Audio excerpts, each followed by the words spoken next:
கன்னியாகுமரியில் 1,45,00,000 ரூபாய் செலவில் கட்டப்பட்ட திருவள்ளுவர் சிலை வெள்ளி விழா நினைவு வளைவை முதலமைச்சர் மு க ஸ்டாலின் திறந்து வைத்தார். கன்னியாகுமரி மாவட்டத்திற்கு 2 நாள் சுற்றுப்பயணமாக வருகை தந்த முதலமைச்சருக்கு வழிநெடுகிலும் கட்சி நிர்வாகிகளும் பொதுமக்களும் உற்சாக வரவேற்பு அளித்தனர்.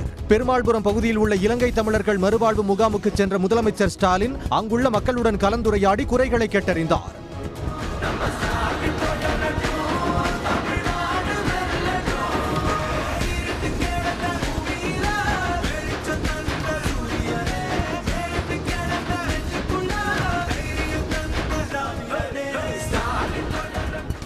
பின்னர் கன்னியாகுமரி நகராட்சி சார்பில் அமைக்கப்பட்ட திருவள்ளுவர் வெள்ளி விழா நினைவு வளைவை முதலமைச்சர் திறந்து வைத்தார்.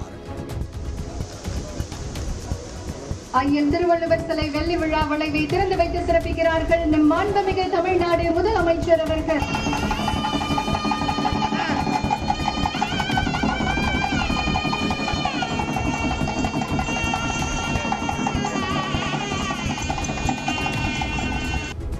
கன்னியாகுமரி கடலில் உள்ள பாறை மீது திருவள்ளுவர் சிலை நிறுவி 25 ஆண்டுகள் நிறைவடைந்ததை நினைவு கூறும் வகையில் வெள்ளி விழா நினைவு வளைவு அமைக்கப்பட்டுள்ளது.